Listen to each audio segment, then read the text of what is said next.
عبدك يا مجيب كل سائل والصلاة والسلام على سيد الأنبياء والمرسلين وعلى آله وأصحابه وأزواجه وعلماء ملته أجمعين أما بعد فأعوذ بالله من الشيطان الرجيم بسم الله الرحمن الرحيم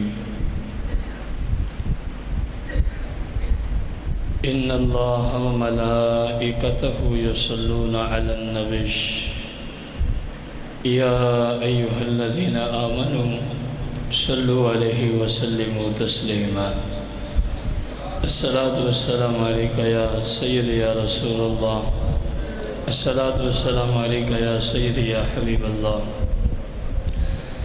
الصلاة والسلام عليك يا سيدي يا شفيع المذنبين الصلاة والسلام عليك يا سيدي يا رحمة للعالمين الصلاة والسلام عليك يا سيدي يا جد الحسن والحسين مولاي صل وسلم دائما أبدا على حبيبك خير الخلق كلهم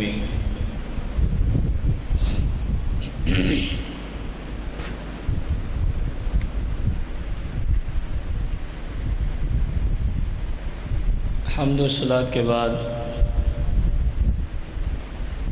سامعین محتشم، ہمارے آج کے جمعۃ المبارک کے خطبے کا جو موضوع ہے اللہ کا خوف، قسط نمبر 3، اور اس سلسلہ میں فی الوقت یہ اس کی آخری قسط تصور کی جائے گی۔ حضرت سیدنا یزید رقاشی رضی اللہ تعالیٰ عنہ روایت کرتے ہیں، جناب سیدنا داؤد علیہ السلام نے، اللہ کے پاک پیغمبر نے ایک دن خطاب فرمایا، درس کیا۔ آپ کے اس خطبہ کو سننے والے 40,000 آدمی تھے۔ کتنے لوگ تھے؟ کمال تو اس آواز کا ہے جو بغیر سپیکر اور ساؤنڈ کے 40,000 تک پہنچ رہی تھی۔ 40,000 بندہ آپ کے مجمع میں ہیں جن کو آپ نے خطاب دیا۔ اس دن خطاب کا جو موضوع تھا وہ خوف خدا تھا۔ کیا موضوع تھا؟ ان لوگوں کا کمال ہی اتنا رتبے تک وہ لوگ پہنچے ہوئے ہیں کہ ہمارے پاس وہ الفاظ ہی نہیں ہیں، ہمارے پاس وہ الفاظ و کلمات ہی نہیں ہیں۔ اب آپ اندازہ لگانا کہ 40,000 سامعین ہیں، جب آپ خوف خدا پہ کلام کرتے ہیں، امام غزالی رضی اللہ تعالی عنہ نے فرمایا کہ 40,000 میں سے 30,000 بندے آپ کا لیکچر سن کے وہیں مر گئے، خوف خدا کی وجہ سے وہیں مجمع میں مر گئے۔ 10,000 بندہ بچا ہے، 40 میں 30,000 اللہ کے خوف کی وجہ سے تڑپ تڑپ کے مر گئے۔ اس روایت کو دیکھیں اور اس وقت جو ہمارے اندر خوف خدا کی استعداد و صلاحیت ہے اس کو بھی دیکھیں۔ اور جو ریگولری یہ قسطیں سنتے آ رہے ہیں ان کو پتہ ہے کہ خوف خدا کس چیز کا نام ہے؟ اپنے آپ کو گناہوں سے روکنے کا نام ہے خوف خدا۔ اپنے آپ کو گناہوں سے روکنے کا نام ہے خوف خدا۔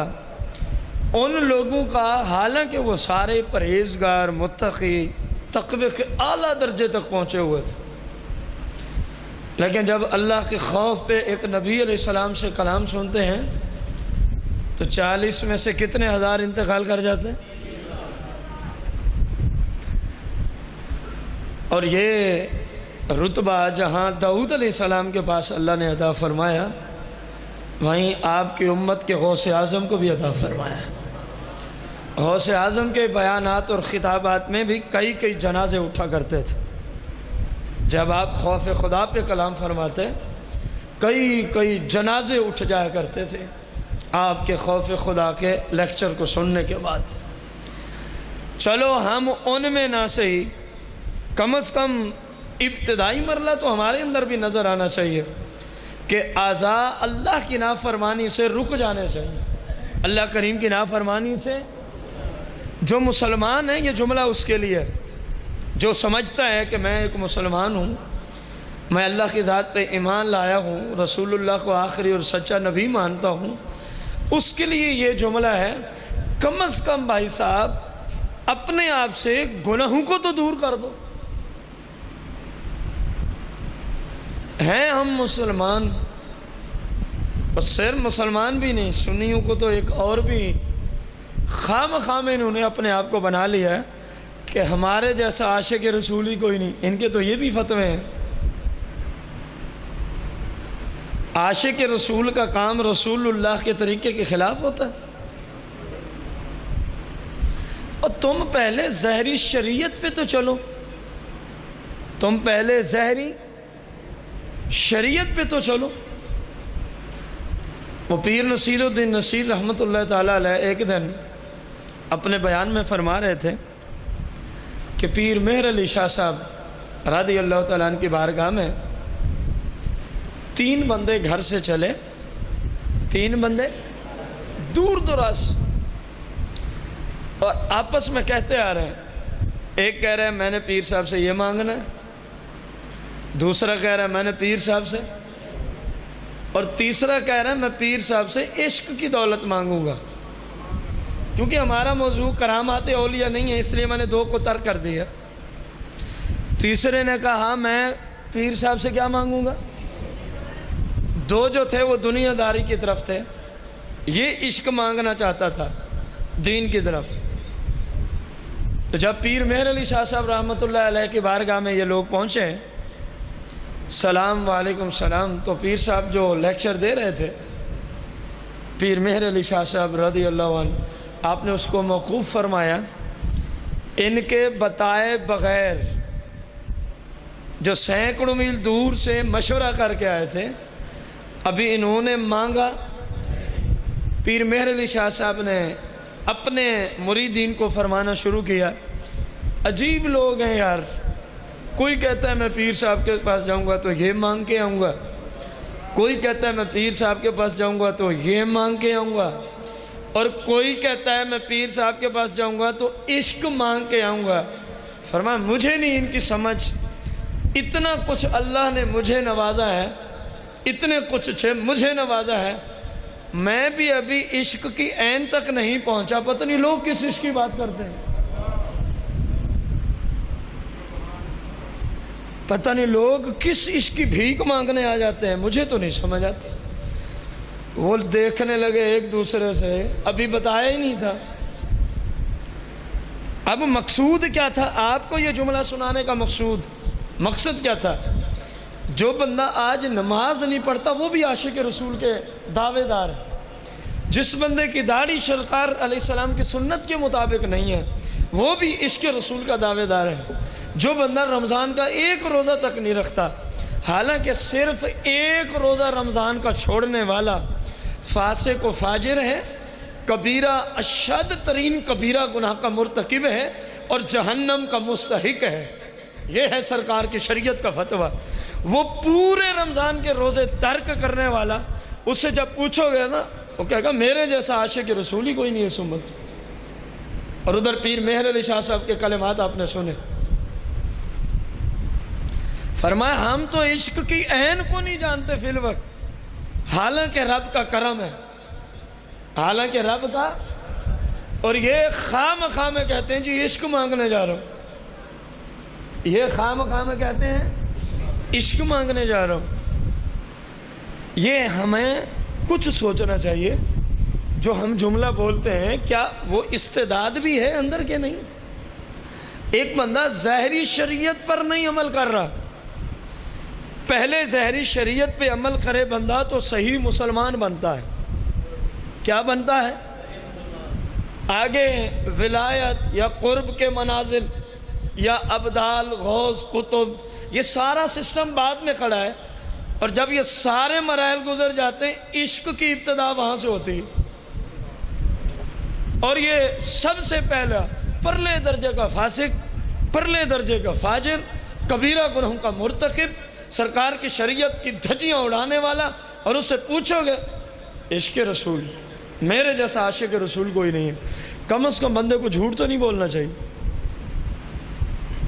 امام غزالی نے نقل فرمایا احیاء العلوم میں، ایک بزرگ علیہ رحمہ نے فرمایا اگر تم سے کوئی بندہ پوچھے نا کیا تم خوف خدا رکھتے ہو، تو فرمایا جواب میں ہاں نہ کہا کرو. جواب میں ہاں. مریدوں نے پوچھا حضور وہ کیوں؟ فرمایا جھوٹ ہو جائے گا.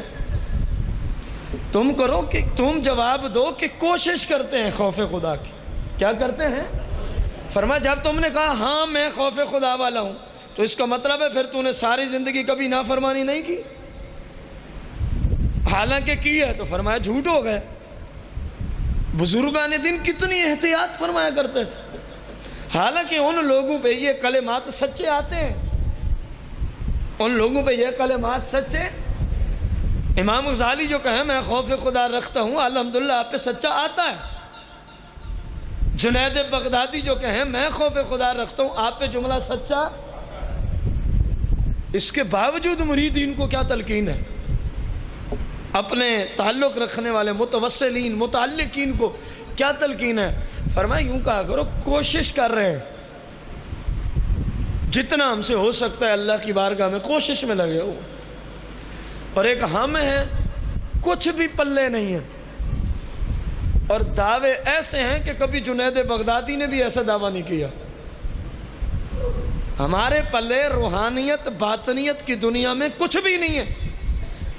دعوے ایسے ہیں شاید سرکار بغداد نے بھی اتنا بڑا دعویٰ کبھی نہ کیا ہو، حالانکہ ان کے اندر یہ ساری قوتیں موجود ہیں، ان کے اندر یہ ساری طاقتیں موجود ہیں. وہ دعویٰ نہیں کر رہے. وہ دعویٰ ایک دو برتن پڑے ہوں یہاں، ایک برتن میں جتنی گنجائش ہے کوئی چیز ٹھونس ٹھونس کے بھر دی جائے، ٹھونس ٹھونس کے، اور ایک خالی ہو ایک، تو آواز زیادہ کس برتن کی نکلے گی؟ آپ کو بات سمجھ آئی؟ جن کے اندر کچھ ہوتا ہے نا وہ ویسے ہی چپ کر جاتے ہیں، وہ ویسے ہی اپنے آپ کو چھپا کے رکھتے ہیں. یہ خام بھڑکے مارنے والے اس بات کی علامت ہے کہ یہ اندر سے خالی ہیں، کورے ہیں. جن کو اللہ کسی چیز سے نوازتا ہے ان کو اتنا شعور بھی دیتا ہے کہ خام خواہ لوگوں کو نہ کہتے پھرنا مجھے سرکار کا دیدار ہو گئے، مجھے مولا کائنات کا دیدار ہو گئے، مجھے فلاں جناب ابراہیم علیہ السلام کا دیدار ہوا ہے، مجھے جناب صحابہ کی پوری کچہری کا دیدار ہوا ہے. خام خانہ ڈنڈھورے پیٹتے رہنا. ہوا ہے تو اللہ کی بارگاہ میں شکر ادا کر. ہاں کسی عالم کو یا کسی نیک پرہیزگار دوست کو بتانے میں کوئی مضحکہ نہیں ہے، دوست کو بتانے میں کوئی مضحکہ ہمارے زمانے میں کچھ بھی نہیں ہے. جھوٹی کرامتیں بیان کرنے کے لیے پیروں نے ماہانہ پیسوں پہ بندے رکھے ہوئے ہیں. وہ پیر صاحب کی صرف جھوٹی کرامتیں بیان کرتے ہیں، ہمارے پیر صاحب یہ کر لیتے ہیں، ہمارے پیر صاحب یہ کر دیتے ہیں، ہمارے پیر صاحب وہ کر لیتے ہیں. اور ادھر پیر صاحبان جو اصل تھے وہ جب مجبوراً کچھ کر دیتے، جو وہاں مریدین ہوتے ان کو پابند کرتے. ہماری زندگی میں کسی کو نہ بتانا، بعد میں بھلے بتاتے رہنا. اگر وہ مجبوراً کوئی کام کرنا پڑتا وہ اتنی سختی فرماتے اپنے مریدین پہ کہ جب تک میں ظاہری حیات میں ہوں میرا یہ کارنامہ کسی کو بتانا، جب چلا جاؤں بھلے بتاتے رہنا. وہ اپنے آپ کو چھپا کے رکھتے تھے. اور جن کے پاس کچھ نہیں ہے ان کی خواہش ہے کہ لوگ کہیں یہ پتہ نہیں کیا بن گیا ہے، لوگ کہیں یہ پتہ نہیں، اور جو سٹیجوں پہ بیٹھ کے خود کہیں نا ہم تو فلاں فلاں دروازے کھول چکے ہیں، سمجھو یہ بہت بڑا بے ایمان ہے۔ جس کو اللہ ولایت عطا فرماتا ہے اس کو اتنا شعور بھی دیتا ہے کہ وہ انسانوں کی طرح کلمات بولتا ہے۔ وہ خواہ میں ایسی ویسی گفتگو، آپ دیکھیں غوث اعظم کو اللہ نے کتنا مقام عطا فرمایا۔ ہر 45 سال کتنا عرصہ دین کا درس دیا اپنے مدرسے میں بیٹھ کے، کتنے سال؟ کسی ایک لیکچر میں بتاؤ جو آج کے جھوٹے پیر جس طرح کے نعرے لگاتے ہیں غوث اعظم نے کبھی کوئی نعرہ لگوایا ہو اپنا؟ کمال یہ نہیں کہ بندہ خود مریدوں کو کہے میں یہ ہو گیا ہوں، کمال یہ ہے کہ آپ کی سیرت ایسی ہو کہ لوگ کہیں یہ ایسا ہے۔ جیسے غوث اعظم نے سیرت ایسی رکھی ہے، 1000 سال کے قریب ہونے والا ہے، آج بھی پوری دنیا میں غوث اعظم کے نعرے لگ رہے ہیں۔ کیا ہے؟ انہوں نے کام کر کے دکھایا، انہوں نے سرکار کی شریعت پہ عمل کر کے دکھایا۔ آپ ایک دن ہوا میں اڑتے ہوئے بادلوں میں سفر کر رہے ہیں، سرکار بغداد، غیب سے آواز آتی ہے، یا عبد القادر، اے میرے بندے، آپ نے اتنے عمل کر لیے ہیں، اتنی عبادات اور ریاضات اور مجاہدات کر لی ہیں، میں آپ سے راضی ہوں، مزید عبادت کرنے کی تجھے ضرورت نہیں ہے۔ جملے سننا غوث اعظم کے، آگے سے ارشاد فرمایا اور تجھ پہ لعنت ہو، تو کوئی شیطان ہی ہو سکتا ہے۔ فرمایا تجھ پہ لعنت ہو، تو کون ہو سکتا ہے؟ کسی نے پوچھا حضور آپ نے فوراً ہی اس پہ لعنت بھیج دی، حالانکہ غیب سے آواز آ رہی تھی، اب بادلوں میں اڑتے ہوئے جا رہے ہیں۔ فرمایا یار میں نے قرآن پڑھا ہوا تھا، قرآن میں ہے یا ایھا المزمل قم اللیل الا قلیلا نصفہ او انقص منہ قلیلا۔ جب محبوب علیہ السلام ہمارے آقا و مولا اتنی عبادات کرتے تھے کہ کھڑے کھڑے پاؤں مبارک سوج جایا کرتے تھے، طٰہٰ ما انزلنا علیک القرآن لتشقیٰ، اتنی عبادت کرتے تھے کہ پاؤں مبارک سوج گئے، زخم ہو گئے، پاؤں سے عبادت کی وجہ سے خون مبارک جاری ہو گیا ہے۔ غوث اعظم مریدوں کو فرماتے ہیں یار جب ہمارے آقا اتنی عبادت کرتے ہیں، اللہ ان کو نہیں منع کرتا تو مجھے کیسے منع کرے گا؟ مجھے پتہ چلا یہ ابلیس ہے جو مجھے دھوکہ دینا چاہتا ہے۔ غوث اعظم کی یہ سیرت ہے۔ اور آج کے پیر صاحب نماز نہیں پڑھیں گے، جب مرید کوئی پوچھ بھی لے، اول تو مرید بھی ویسے ہی بدماش ہیں جیسا پیر بدماش ہے، کوئی پوچھ بھی لے، کوئی نیک بندہ گیا ہو آپ کے پیر صاحب نماز نہیں پڑھتے، تو جملے پتہ کیا ہوں گے؟ پیر صاحب نماز مدینے میں پڑھ کے آتے، تو مدینے میں کھانے نہیں ملتے کیا؟ کھانا کھانے کے لیے پاکستان کے مرید نظر آتے ہیں۔ ایک مرید کے گھر ہیں تو کئی مہینے وہ بیچارہ قرض ادا کرتا رہتا، کیونکہ بغیر بکرے کے جب مریدوں کے گھر ہیں تو ان کو ڈاکٹر نے کھانے سے منع کیا ہوتا ہے۔ گوشت بکرے کا ہو، پکانے کے لیے دیسی گھی درکار ہوتا ہے، پھر فلاں شرائط کے ساتھ تیار ہو تو پھر پیر صاحب کو ہضم ہوتا ہے۔ تو ایسے ملعون سے بندہ پوچھے جو نماز روزہ رسول پہ ادا کرتا ہے، پورے جہاں سے زیادہ صدقات و خیرات و لنگر مصطفیٰ کے گھر چلتا ہے، تجھے وہاں سے کھانا کیوں نہیں ملا؟ ہم غریب الوطن ہیں، ہمیں وہاں کوئی جاننے والا نہیں، ہم کبھی کبھار چلے جائیں تو ہمیں لنگر مل جاتا ہے وہاں سے، تجھے کیوں نہیں ملتا اگر تو اتنے پہنچا ہوا ہے تو؟ کو بات سمجھ آ رہی ہے؟ کہاں غوث اعظم کہ شیطان دھوکہ دینے آیا، فرمایا تجھ پہ لعنت ہو، اللہ کسی کو یہ حکم نہیں دیتا کہ عبادت کی بس کر دے، اللہ کا حکم یہ جتنا ہو سکتی ہے عبادت کرو۔ اور آج کے پیر عبادت سے کوسوں میل دور ہے، اور پوچھیں گے ہمارے جیسا خوف خدا رکھنے والا کوئی نہیں ہے، ہمارے جیسا عاشق رسول کوئی نہیں ہے، یہ صرف امت کو لوٹنے کے بہانے ہیں، امت کو لوٹنے کے چکر ہیں۔ جس طرح سرکار کے زمانے میں یہودی اور عیسائیوں کے پیر اپنے امتوں کو لوٹنے میں لگے ہوئے تھے، اور سرکار نے پھر لوگوں کو درس دیے، لیکچر دیے، فرمایا یہ بدمعاش ہیں، یہ چور ہیں، یہ ڈاکو ہیں، ان کا تمہارے مالوں پہ کوئی حق نہیں بنتا۔ اگر تم نے مال صدقہ کرنا ہے تو کسی غریب کی ہیلپ کیا کرو، تم نے مال صدقہ کرنا ہے کسی یتیم کی ہیلپ کیا کرو، تم نے مال صدقہ کرنا ہے کسی مسکین کو دیا کرو۔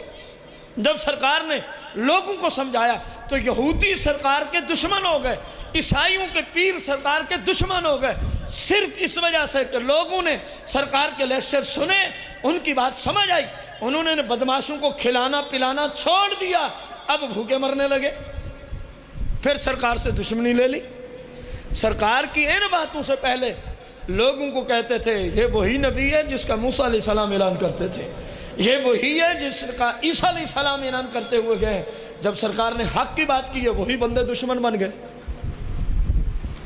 ہمارے زمانے کے پیر تو اتنے حصے نہیں لیتے مریدوں سے جتنے وہ لیتے تھے، وہ تو کھیتی کاٹیں گے، پیر صاحب کا حصہ مقرر تھا اس زمانے میں، یہودیوں میں عیسائیوں میں، کسی کے باغ نے پھل دیا پیر صاحب کا حصہ مقرر ہے، کسی کی ماہانہ 6 مہینے 3 مہینے سال کے بعد وہاں اس طرح وظائف ہوتے تھے، کسی کو 6 مہینے کی اکٹھی تنخواہ مل جایا کرتی تھی اس زمانے میں، کسی کو روزانہ بیس پہ تو کسی کو سال کی اکٹھی ملتی، جب بھی کسی کو وظیفہ ملتا تو پیر صاحب کا ایک حصہ مقرر ہوتا تھا۔ سرکار نے فرمایا یہ ڈاکو لوگ ہیں، ان سے بچو، تم نے اپنا مال اگر دینا ہے تو اللہ کی رضا کی خاطر غریبوں مسکینوں اور یتیموں کی خدمت کیا کرو۔ خوف خدا اس چیز کا نام نہیں ہے کہ بندہ گناہوں کے دلدل میں پھنسا رہے اور پھر کہے جی میں تو اللہ سے بڑا ڈرتا ہوں، میں تو اللہ سے بڑا ڈرتا ہوں۔ رسول کریم رؤوف الرحیم علیہ الصلاۃ والتسلیم کے پیارے صحابی جناب سیدنا عبداللہ بن عمر، سیدنا عبداللہ بن رضی اللہ عنہ روایت کرتے ہیں کہ حضرت یحییٰ علیہ السلام نے بیت المقدس میں 8 سال کی عمر میں عابدین کے ایک گروہ کو دیکھا، عبادت گزاروں کے ایک گروہ کو دیکھا، انہوں نے بال اور اون کے بنے ہوئے کپڑے پہن رکھے ہیں، اور ان میں ایسی حالت ہے، کئی عابدین کے رو کے حالت یہ ہو چکی ہے، رو کے یہ حالت ہو چکی ہے کہ ان کے جسموں سے ان کے رخساروں سے گوشت جھڑ چکا ہے، ہڈیاں نظر آتی ہیں۔ کس وجہ سے؟ خوف خدا کی وجہ سے، خوف خدا کی وجہ سے وہ اس قدر روتے ہیں کہ ان کی ہڈیاں نظر آ رہی ہیں، گوشت پوست ختم ہو چکا ہے، گوشت پوست ختم ہو چکا ہے۔ آپ اندازہ لگائیں، جناب یحییٰ علیہ السلام فرماتے ہیں میں نے ان میں سے بعض عابدین کو دیکھا جنہوں نے اپنے آپ کو زنجیروں سے باندھا ہوا ہے کہ کہیں ہمارا جسم اللہ کی نافرمانی کی طرف نہ چل پڑے، کہیں ہمارا جسم اللہ کی، جیسا کہ ابو بکر صدیق شہنشاہ عدالت، شہنشاہ صداقت، خلیفہ اول بلا فص رضی اللہ عنہ کو صحابہ نے دیکھا تو آپ اپنے منہ مبارک میں پتھر رکھے ہوئے ہیں۔ کیا رکھا ہوا ہے؟ صحابہ نے اپیل کی یا امیر المومنین، یا خلیفۃ المسلمین، یا خلیفۃ رسول اللہ صلی اللہ علیہ وسلم، یہ منہ میں پتھر کیوں رکھا ہے؟ فرمایا زبان کو کنٹرول دینے کے لیے، کہیں ایسا ویسا جملہ نہ بول دو۔ بات سمجھ نہیں ہے؟ کہیں ایسا ویسا، یہ کس ہستی کی بات؟ جن کی ظاہری آیات میں سرکار فرمائے ابو بکر فی الجنہ، ابو بکر کہ میرا ابو بکر جنت میں ہے، میرا ابو بکر، اللہ کا خوف کتنا ہے۔ ابو بکر صدیق نے اپنی زبان سے کبھی کوئی غلط کلمہ نکالا؟ کوئی مائی کا لال ثابت کر کے نہیں دے سکتا کہ ابو بکر صدیق نے اپنی مبارک زبان سے کبھی خلاف شرع کو جملہ بولا ہو۔ اس کے باوجود منہ میں کیا رکھا ہوا ہے؟ اور جب لوگ پوچھتے ہیں تو فرمایا میں اپنی زبان کو لگام دے رہا ہوں کہیں یہ کوئی ایسا ویسا جملہ نہ بول دے، کیونکہ منہ میں پتھر ہو تو بندہ بول نہیں سکتا، بندہ بول، جب کوئی ضرورت کی بات ہوتی اس کو نکال لیتے، کر لیتے، پھر منہ میں پتھر رکھ لیتے۔ یہ ہمارے اسلاف ہیں، ہمارے بزرگان دین ہیں، یہ صحابہ کرام ہیں۔ اب میں اور آپ، ہم بھی ذرا غور کریں، 24 گھنٹوں میں ہم زبان کا کتنا صحیح استعمال کرتے ہیں؟ مجھے نہیں بتانا، میں نے آپ کو نہیں بتانا، صرف سوچنے کے لیے آپ کو جملہ بولا ہے، درس عبرت اور درس نصیحت پہنچانے کے لیے آپ کے سامنے یہ جملہ رکھا ہے۔ کم از کم ہم بھی مسلمان ہیں، جس خدا کی بارگاہ میں ابو بکر صدیق نے کھڑے ہونا ہے اسی رب کی بارگاہ میں ہم نے جانا کہ نہیں جانا؟ حالانکہ آپ کی شان یہ ہے، سرکار علیہ السلام نے ارشاد فرمایا قیامت کا دن ہوگا، محشر کا دن ہے، اللہ کی طرف سے اعلان ہوگا آؤ ادھر میزان پہ اور حساب دو۔ انبیاء اس بات سے مستثنا ہیں۔ سرکار نے فرمایا جب یہ اعلان ہوگا نا، پورے محشر میں ایک حال طاری ہو جائے گا، لوگ تڑپ جائیں گے کہ کون اللہ کو حساب دے سکتا، کون اللہ کو؟ سرکار نے فرمایا ایک ہستی ہوگی جو بڑے ہی اطمینان سے، بڑے ہی پروقار طریقے سے مجمع کو چھوڑ کے میزان کی طرف چل رہا ہوگا۔ صحابہ نے عرض کی یا رسول اللہ وہ خوش نصیب کون ہوگا؟ جب سارے لرز جائیں گے، ایک بندہ اس طرف میزان کی طرف جا رہا ہوگا۔ فرمایا وہ میرا ابو بکر صدیق ہوگا۔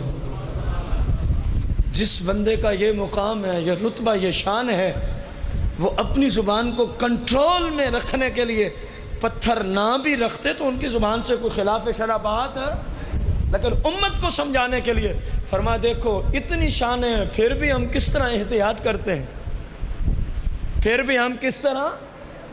اور ادھر ہم ہیں۔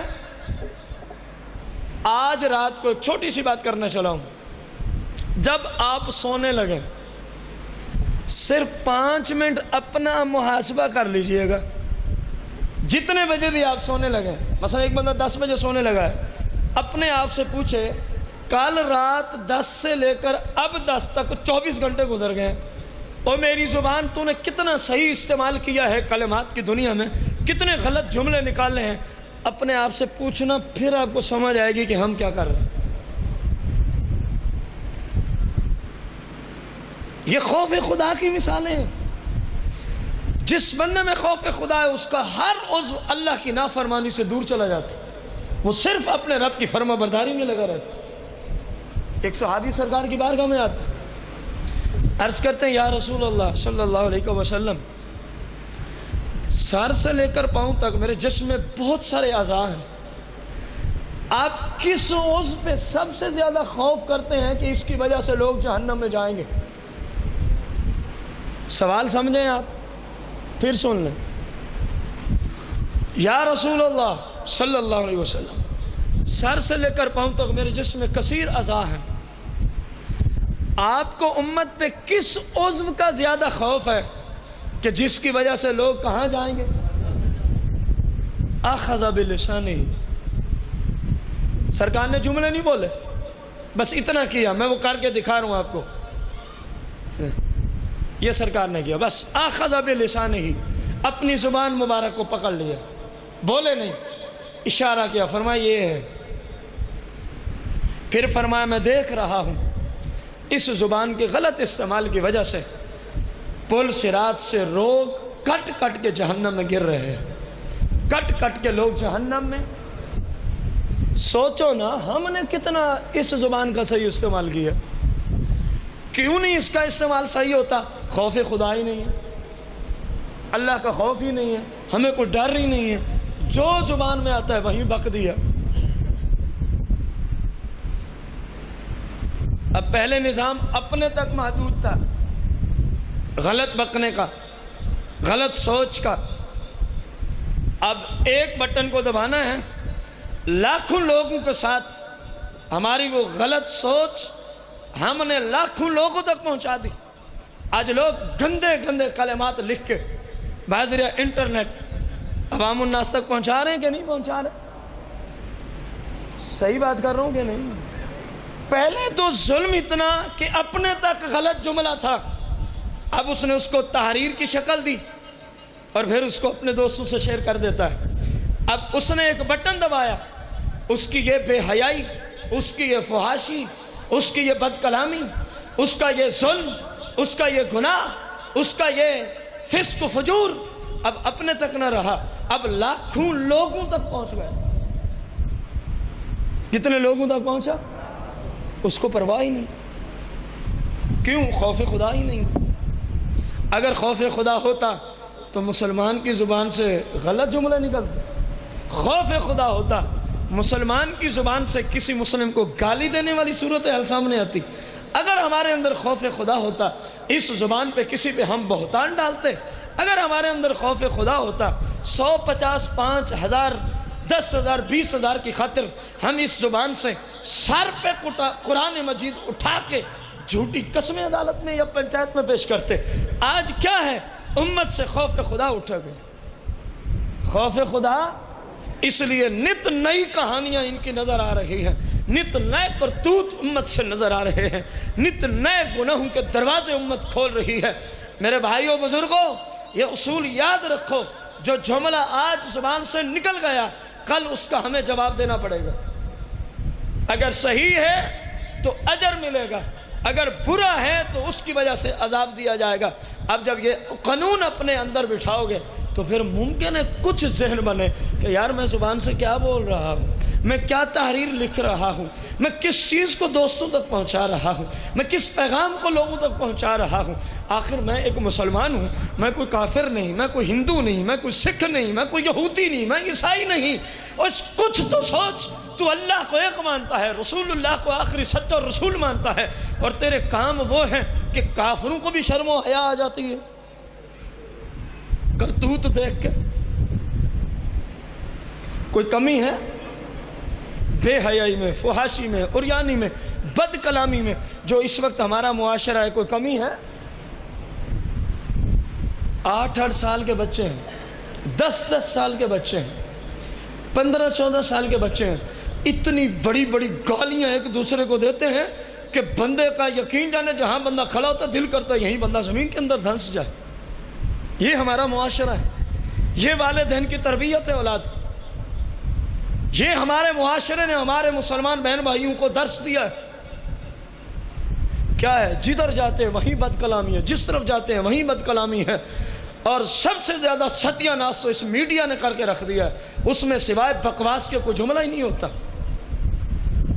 اگر ظاہری طور پہ کوئی دین کو آڑ بنا کے مسلمانوں کو لوٹنا چاہیں، یہ سارا سال ڈانس سکھانے والے، گانے باجے سننے والے بے غیرت آج جو رمضان میں آپ کے سامنے میڈیا پہ آئیں گے، بہت بڑے مفتی اسلام بن کے، بہت بڑے ڈاکٹر اور سکالر بن کے آئیں گے، ان سے بڑا کائنات میں چور کوئی نہیں، ان سے بڑا کائنات میں دشمن اسلام کوئی نہیں، ان سے بڑا کائنات میں مسلمانوں کا دشمن کوئی نہیں۔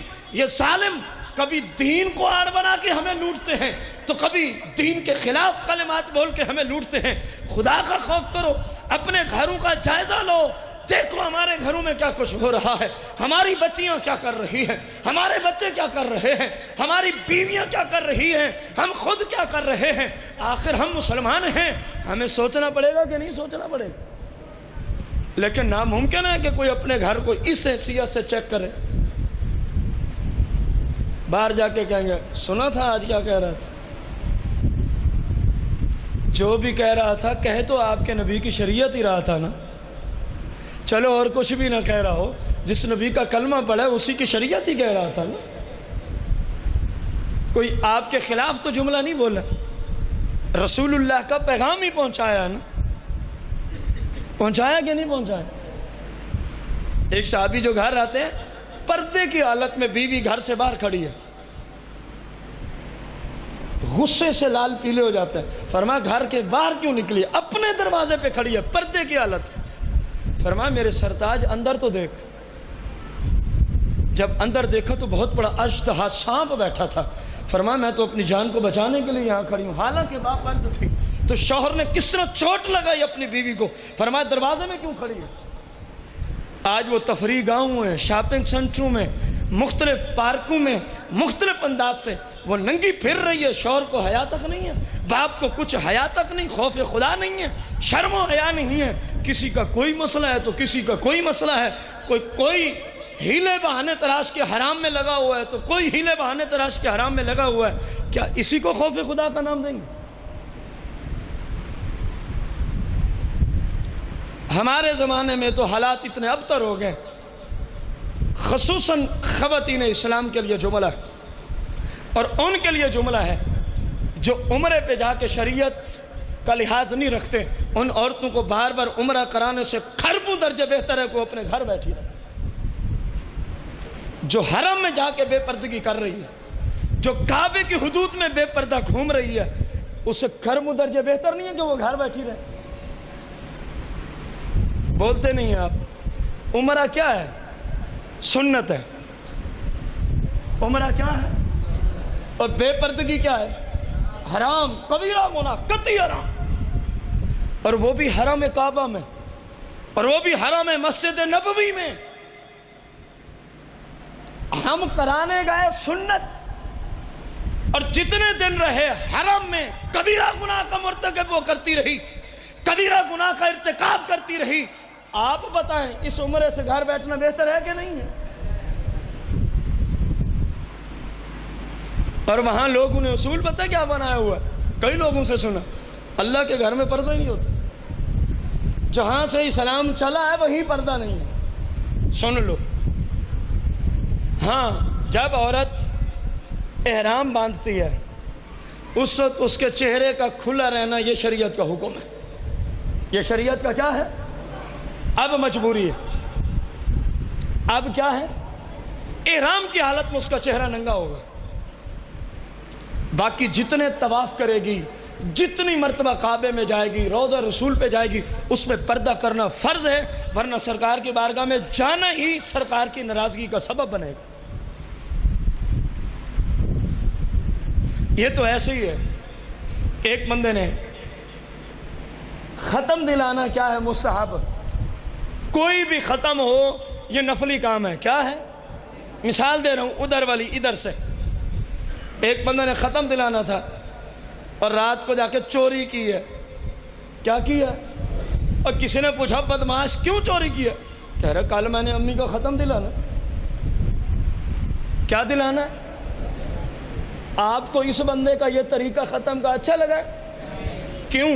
جو کر رہا ہے وہ نفل ہے، اس کے کرنے کے لیے جو طریقہ اپنایا وہ کبیرہ گناہ اور حرام ہے۔ میرے بھائی من من اسی طرح عمرے کی مثال ہے، جس عمرے پہ گئے وہ نفل اور سنت کے درجے میں ہے، اور جو طریقہ اپنایا وہ حرام اور کبیرہ گناہ کے درجے میں ہے۔ جب چوری کر کے ختم دلانا آپ کی سمجھ میں نہیں آتا تو بے پردگیاں کر کے حج و عمرہ کیسے سمجھ میں آ گئے؟ اس زمانے میں ہمارا مشورہ ہے، جو شریعت کا لحاظ نہیں رکھ سکتی خاتون، اس کو چاہیے کہ وہ عمرے پہ بار بار نہ جایا کرے، ورنہ پہلے سے زیادہ لعنت اس پہ اترتی ہے۔ کعبے میں ایک مرتبہ بے پردگی کریں تو کتنی مرتبہ بے پردگی کا گناہ ہوگا؟ سارے بولو۔ یہاں لاکھ مرتبہ بے پردگی کرنے کے لیے وقت درکار ہے کہ نہیں ہے پاکستان میں؟ وہاں صرف ایک مرتبہ بے پردہ گئی، ایک طواف جس میں 7 چکر اس نے لگائے، نہ جانے کتنے لوگوں نے اس کی جسامت کو دیکھا، اس نے اپنے آپ کو ڈھانپا ہوا نہیں ہے، جو اسلام کا اس پہ حکم تھا۔ اب وہاں پہ تو قانون یہ ہے جسم سے جسم بھی لگ جائے تو کہتے ہیں خیر ہے۔ یہ کون سا قانون تم نے نکال لیا؟ طواف اگر عورت کر سکتی ہو، ایسی جگہ کرنے کا حکم ہے جہاں کسی غیر مرد کے جسم سے جسم نہ لگے۔ اگر نہیں کر سکتی تو علماء کا فتویٰ ہے وہ اپنے ہوٹل پہ رہے، طواف کے لیے جانے کی اجازت ہی نہیں ہے۔ طواف ایک نفلی کام ہے۔ حج و عمرے کے طواف کے علاوہ جتنے طواف ہیں سب کے سب کیا ہوتے ہیں؟ نفلی ہوتے ہیں۔ جب نفلی کام کے لیے حرام کو کیے بغیر گزارا نہ ہوتا ہو، ابھی جو مثال دی ہے ختم والی، تو پھر اس کام کو چھوڑا جائے گا کہ نہیں چھوڑا جائے گا؟ ہمارے ائمہ نے تو عورت کو حرمین شریفین میں نماز پڑھنے تک کی اجازت نہیں دی اگر بے پردگی ہوتی ہے۔ فرمایا اپنے ہوٹل پہ نماز پڑھ، اللہ تجھے کعبے کی نماز سے بھی زیادہ ثواب عطا فرمائے۔ لیکن اس کو مانے گا کون؟ وہاں تو یہ جملے ہوتے ہیں قسمت سے آئے ہیں۔ قسمت سے آپ ضرور ہیں، لیکن قسمت جنہوں نے بنائی ہے ان کی بات بھی مان کے چلو نا۔ ایسے ہے کہ نہیں؟ کوئی فائدہ نہیں ایسے بندے کا، وہ الٹا اپنے لیے جہنم کے اسباب پیدا کر کے گھر واپسی آ جاتا ہے اگر پردہ نہیں ہو سکتا۔ پھر جن ہوٹلوں میں رہنا ہوتا ہے، جن ہوٹلوں میں رہائش ملتی ہے، وہاں کوئی پردے کا سسٹم نہیں، وہاں کوئی پردے کا۔ اس کے لیے کیا کرنا ہو؟ آپ کو خود اپنی مدد کے تحت پردہ کرنا ہوگا۔ لیکن لوگوں کے جملے ہوتے ہیں کچھ نہیں ہوتا، اللہ کے گھر آئے ہیں، پتہ نہیں عجیب نظام وہاں لوگ شریعت کو ہی بھلا دیتے ہیں۔ خدا را کوئی خوف خدا والا نظام کرو، اپنی زندگیوں اپنی سیرت پہ غور کرو کہ شریعت کیا کہہ رہی ہے اور ہم کیا کر رہے ہیں، شریعت کیا کہہ رہی ہے اور ہم۔ جناب سیدنا ابو بکر صدیق خوف خدا کی وجہ سے ایک دن آپ نے ایک پرندے کو دیکھا۔ کس چیز کو دیکھا؟ اس کو فرمایا پرندے کو دیکھ کے خوف خدا کی وجہ سے، کاش کہ میں بھی تیرے جیسا کوئی پرندہ ہوتا، کل کو چلو حساب تو نہ دینا پڑتا۔ کتنا لوگوں میں خوف خدا رچا بچا تھا۔ بھائی خوف خدا تھا تو خلیفہ وقت بن گئے، آدھی دنیا کے حاکم ہیں، پھر بھی مزدوری کرنے کے لیے لوگوں کی بکریوں کا دودھ نکال رہے ہیں۔ یہ خوف خدا نہیں تھا تو کیوں دودھ نکالنے بیٹھا ہوا ہے؟ خلیفہ وقت، آدھی دنیا تک، پیرس تک، انگلینڈ اور لندن اور امریکہ تک اسلام کا پرچم لہرا ہوا ہے، لیکن پھر بھی کیا نکال رہے ہیں؟ اس سے اپنا گھر چلائیں گے، اس سے اپنا۔ سیدنا صدیق اکبر خلیفہ وقت ہیں، سر پہ کپڑے کی گٹھڑی رکھ کے اپنے گھر سے مدینے کی گلیوں کی طرف آ رہے ہیں۔ مدینے، کیونکہ خلیفہ بننے سے پہلے آپ کا یہی کام تھا، آپ کپڑے کے تاجر تھے، کپڑا لے آتے مدینہ شریف کی گلیوں میں رکھ کے سارا دن بیچتے رہتے، اللہ جو کچھ رزق دیتا پھر اس میں سے اکثر حصہ سرکار کی بارگاہ میں پیش فرما دیتے اور کچھ نہ کچھ اپنے گھر والوں کو بھی عطا کر دیتے تھے۔ تو اب خلیفہ بننے کے بعد خلیفۃ المسلمین اپنے سر پہ کپڑے کی گٹھڑی رکھے ہوئے آ رہے ہیں مدینے کے بازار کی طرف۔ اور بھائیو، دنیا میں ایسا کوئی بادشاہ آپ نے دیکھا ہے؟ یہ کیا تھا؟ خوف خدا تھا۔ یہ کیا تھا؟ خوف ہے کہ یہ جو مال ہے سلطنت اسلامیہ کا، یہ میرے پاس امانت ہے، میں اس کا مالک نہیں، میں اس کا مالک۔ یہ خوف خدا کھایا جا رہا تھا، ورنہ کتنے درہم و دنانیر بیت المال میں موجود تھا، بیت المال میں، لیکن اللہ کا خوف تھا، مزدوری کر رہے ہیں، اللہ کا خوف تھا، محنت کر کے اپنے گھر کو چلایا، اور ادھر سرکار کی شریعت کو اللہ کی رضا کی خاطر زندگی بھر چلاتے رہے، زندگی بھر چلاتے رہے۔ سیدہ جناب سیدنا خلیفہ ثانی عمر بن خطاب رضی اللہ عنہ جب قرآن مجید فرقان حمید کی کوئی ایسی خوف والی آیت سنتے، آپ بے ہوش ہو کے زمین پہ گر پڑتے تھے۔ جناب سیدنا امام زین العابدین جب وضو فرماتے آپ کا جسم کانپنے لگ جاتا، آپ کے چہرے پہ زردی چھا جاتی، کانپ جاتے۔ خلفاء مریدین عرض کرتے، حضور خیریت ہے، طبیعت ٹھیک ہے؟ فرمایا تمہیں نہیں پتا میں کس مالک کی بارگاہ میں کھڑا ہونے کا ارادہ رکھتا ہوں۔ مولا کائنات، مولا مشکل کشا کرم اللہ وجہ الکریم لیکچر دیتے اپنے زمانہ خلافت میں۔ فرمایا کیا ہو گیا ہے لوگوں تمہیں؟ آج مجھے وہ لوگ نہیں نظر آتے، آج مجھے وہ اچھے چہرے نہیں سامنے نظر آتے جو سرکار کے زمانے میں ہوتے تھے۔